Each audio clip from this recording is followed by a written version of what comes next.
নমস্কার, স্পটন নিউজে আপনাদের স্বাগত জানাই।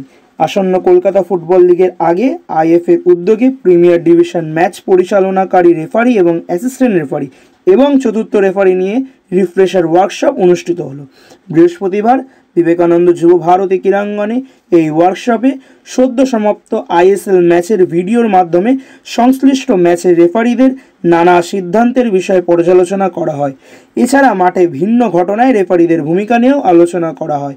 এই ওয়ার্কশপের পরিচালনার দায়িত্ব ছিল chief referee officer AIFF Trevor Kettle, national referee manager AIFF এর Rahul Kumar Gupta, AIFF video analyst Ashutosh Suresh খাল এবং জেনারেল রেফারি ডেভেলপমেন্ট অফিসার ইনস্ট্যান্ট রেজিও পীযূষ বিশ্বাস এবং উপস্থিত ছিলেন আইএফএর রেফারি কমিটির মেম্বাররা। ব্যুরো রিপোর্ট, স্পটন নিউজ।